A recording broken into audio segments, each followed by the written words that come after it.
Assalamualaikum warahmatullahi wabarakatuh. Welcome back to my YouTube channel. Di video kali ini saya akan membahas soal dari LKS Intan Pariwara, tepatnya penilaian akhir semester kelas 10.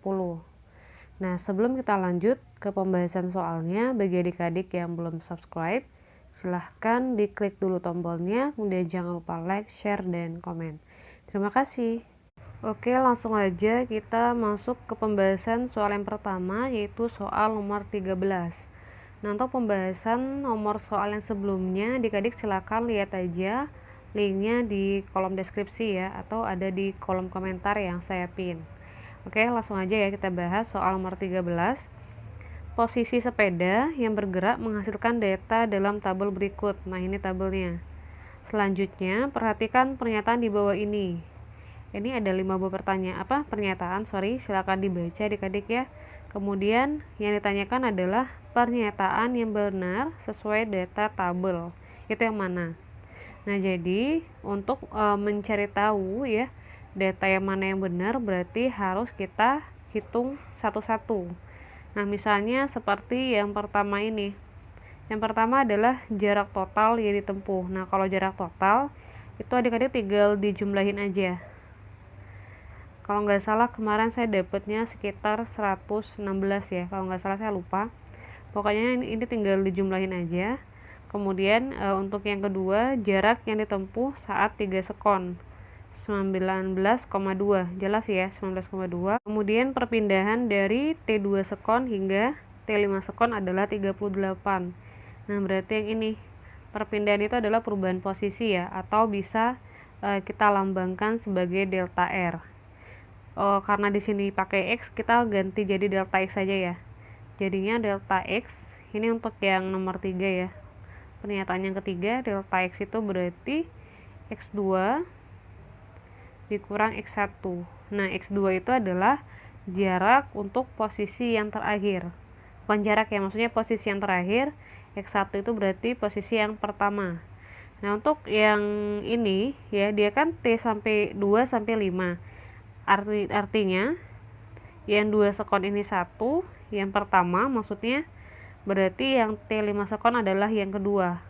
Nah, artinya untuk T yang 5 sekon ini punya X2, berarti X2 nya adalah 48,4 dikurang X1 nya berarti yang T2 sekon. Nah, yang ini 10,4 ya. Nah, dikurangin aja, dapatnya itu adalah 38 meter. Berarti jelas ya. Yang ketiga benar. Kemudian tinggal kita lihat aja antara 4 dan 5. 4 dan 5. Yang keempat itu adalah kecepatan rata-rata. Mana ya? Oke. Kecepatan rata-rata dari T1 hingga T4. Nah, kecepatan itu persamaannya adalah delta X per delta T, di mana delta X itu adalah X2 dikurang X1 dan delta T adalah T2 dikurang T1.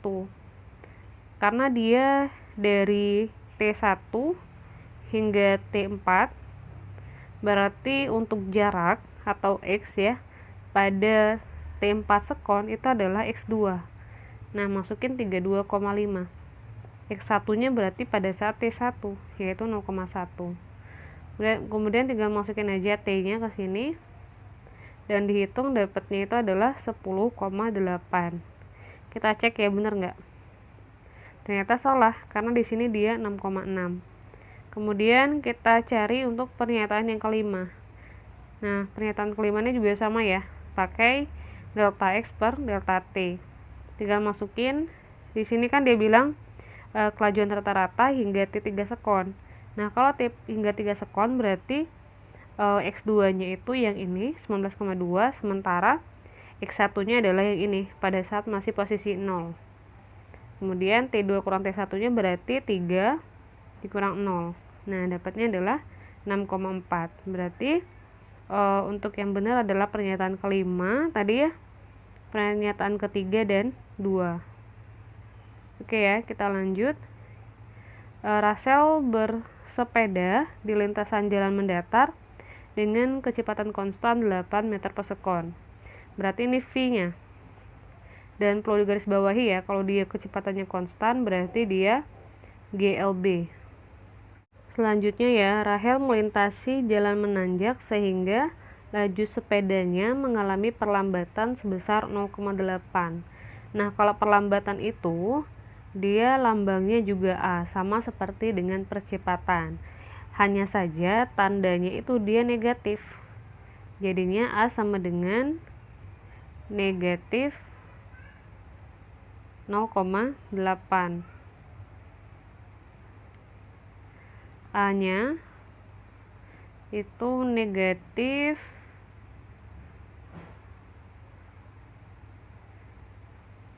0,8 ya, jadi dia bermain di tanda aja. Kalau percepatan positif, kalau perlambatan berarti negatif.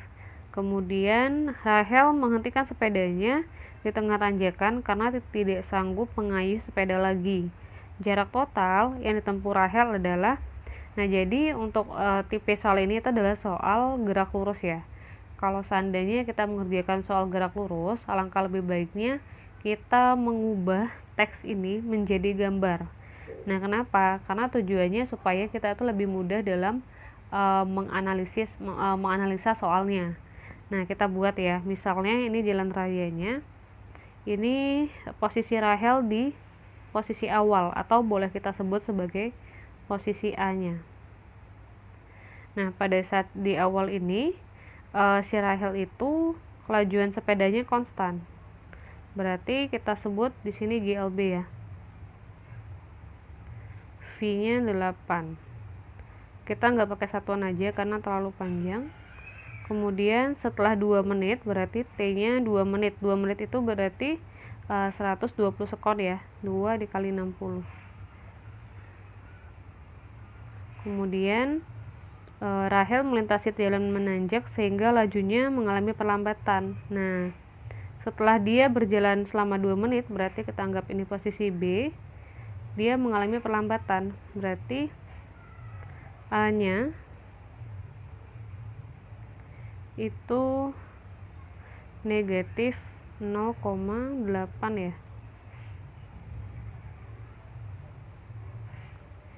Kemudian Rahel menghentikan sepedanya di tengah tanjakan. Berarti kalau dia berhenti, kita anggap di posisi C.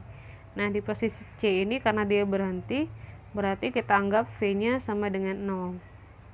Nah, untuk menghitung berapa S-nya, nanti kita bagi. Yang pertama adalah SAB ya, atau jarak dari posisi A ke posisi B. Yang kedua itu SBC. Nah, nanti tinggal dijumlahin aja. Untuk menghitung SAB-nya, karena dia GLB, nanti kita gunakan persamaan yang ini. V sama dengan S per T. Nah, sehingga S-nya itu adalah V dikali T. V-nya berarti yang ini 8. T-nya 120.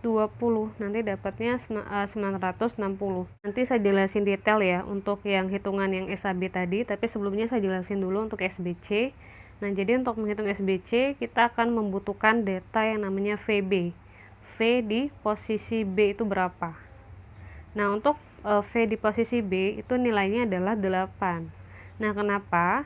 Karena selang waktu 2 menit atau 120 sekon, sepedanya itu dia mengalami gerak lurus beraturan. Nah, kalau dia mengalami gerak lurus beraturan, artinya V-nya itu konstan.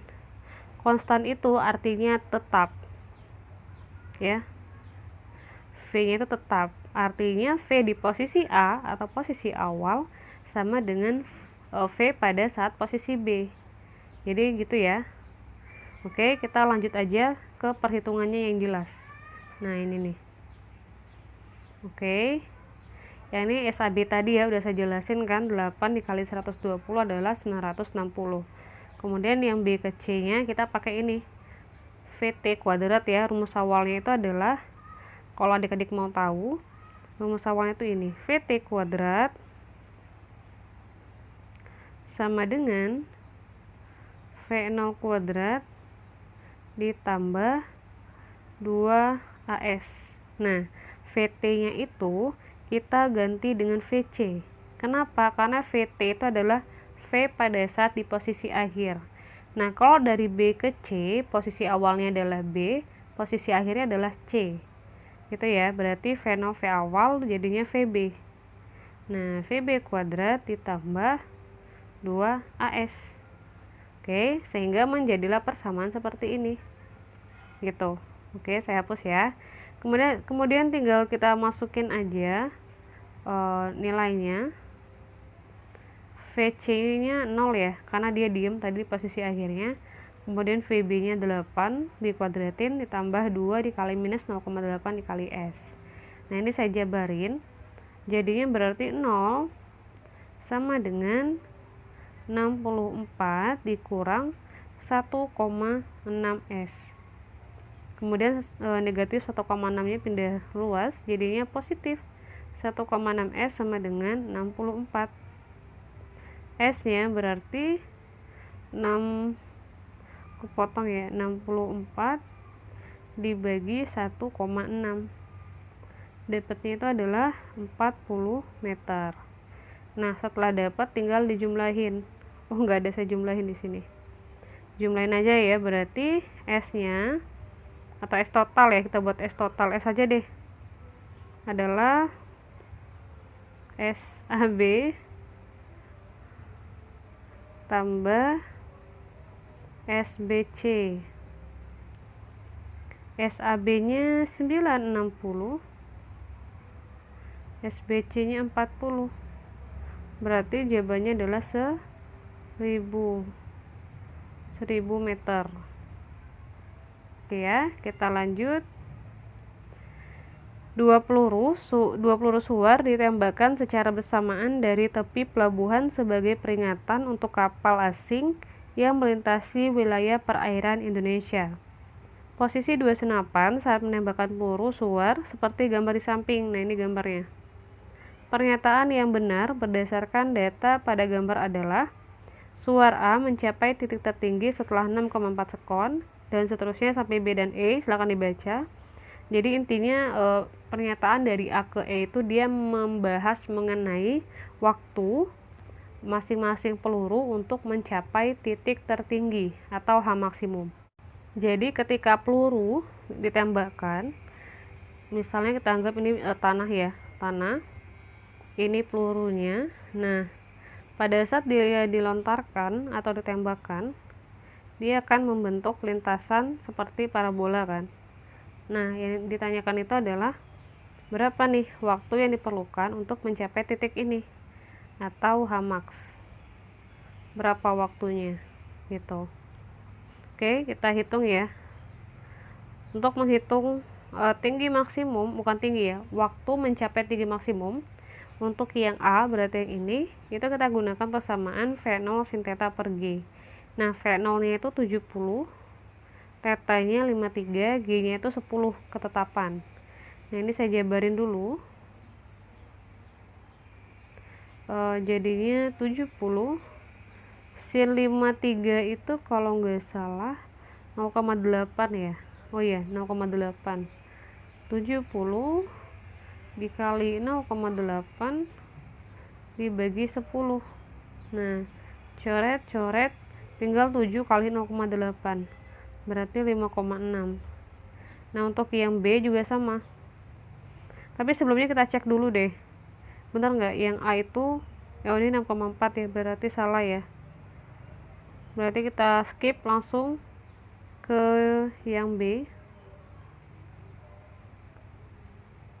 Yang B masih sama ya persamaannya V0 sin theta per G, hanya saja tetanya 37.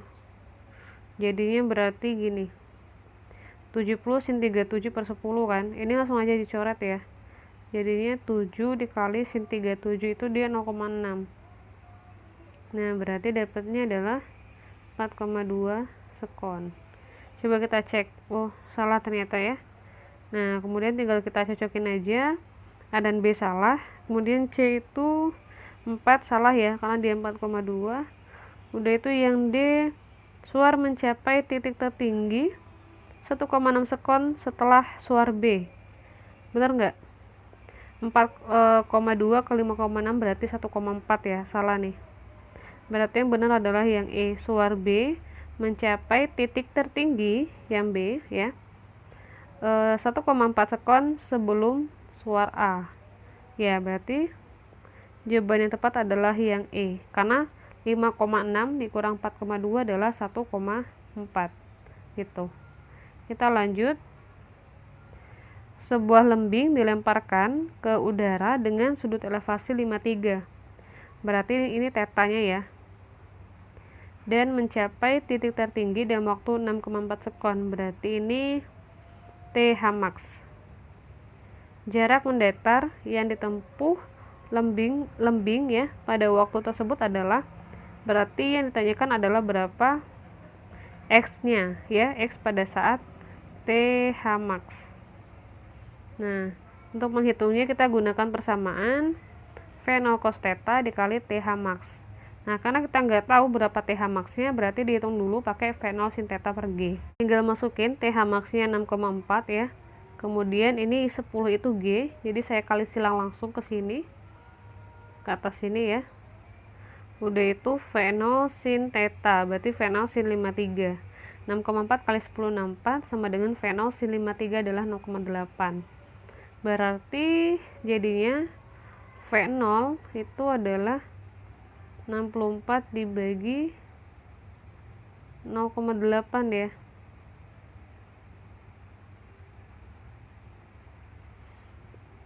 Nah, ini sorry nih, ini salah nih. Bukan 0,8 tapi 80 meter per sekon ya. Ini salah nih, bukan 0,8. Kemudian 80 meter per sekon masukin ke sini. Kemudian dikali cos 53 dikali TH max-nya 6,4. Nah, jadinya ini saya hapus dulu. Ini berarti 80 cos 53 tadi berapa ya? 0,6 ya. 0,6 dikali 6,4. Nah, silakan dihitung aja ya adik-adik, dapatnya itu adalah 307,2. Oke, kita lanjut ya ke pembahasan soal nomor 22. Bola ditendang dengan kecepatan 12, berarti ini V0 nya. Sudut elevasinya 30, theta berarti gerakan bola digambarkan sebagai berikut. Nah, ini gambarnya. Perbandingan kecepatan di titik A dan B pada sumbu Y adalah, nah berarti kita harus menghitung berapa kecepatan masing-masing bola pada saat di titik A maupun di titik B. Nah, untuk menghitung kecepatannya kita gunakan persamaan vektor ya, V sama dengan akar Vx kuadrat ditambah Vy kuadrat. Artinya kita harus menghitung terlebih dahulu masing-masing nilai Vx dan Vy baik pada saat di titik A maupun pada saat di titik B. Nah, karena pada gerak parabola, gerakan pada sumbu X itu dia mengalami gerak lurus beraturan atau GLB. Oleh sebab itu dia kan punya kecepatan yang konstan, sehingga untuk Vx kita hanya cukup menghitung satu aja. Oke. Nah, di sini hitung Vx nya dengan persamaan V0 cos theta. V0 nya 12 cos 30, jadinya berarti 12 dikali setengah akar 3 atau 6 akar 3. Kemudian tinggal hitung Vy nya. Nah, Vy untuk yang A itu V0 sin theta dikurang GT, tinggal masukin aja ya nilainya, dihitung aja dapatnya adalah 4,2. Nah, yang ini itu berarti 6 dikurang 1,8 ya, jadinya 4,2. Kemudian caranya sama untuk yang B. Belum deng, masuk ke sini dulu, sorry saya lupa, masukin ke sini dulu. Ini masukin ya 6 akar 3 ke sini, kemudian 4,2 ke sini. Ntar jadinya itu 6 akar 3 kuadrat berarti 108 ya. Ditambah ini saya lupa deh berapa. Silakan dihitung sendiri ya. Dapatnya 125,64. Diakarin hasilnya adalah 11,2. Kemudian dengan cara yang sama kita hitung VYB-nya. Nah, di sini V0 sin theta-nya tetap sama, 12 sin 30 dikurang 10 dikali T-nya yang ini 0,3. Kalau yang A kan yang ini nih 0,18, kalau dia 0,3. berarti ntar jadinya 12 dikali setengah dikurang 3. Nah 12 dikali setengah itu 6 ya. Oh salah hitung berarti. Salah hitung. Ini kan iya bener kan, 12 kali setengah itu 6 kurang 1,8 4,2. Oh iya salah hitung. Berarti ini saya perbaiki ya.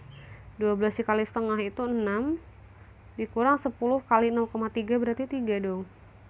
Berarti VY nya adalah 3. Ini bukan 9 ya, 3. Lanjut dengan cara yang sama, hitung. Masukin ya. Ini sorry. Harusnya 6. Oke, akar dulu. Akar 6 akar 3 dikuadratin ditambah 3 kuadrat. Nah jadinya berarti 6 kuadrat 36 ya. 36 kali 3 berarti 108 ditambah 3 kuadrat 9. Oh tapi ininya benar 117 ya. Oke. Akar 117 itu adalah 0,8. 10,8 maksudnya. Nah, jadi udah saya cek ternyata tuh nggak ada opsinya di sini.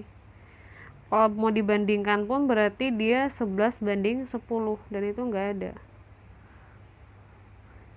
Coba nanti silakan dicek ya adik-adik ya, pada salahnya di mana.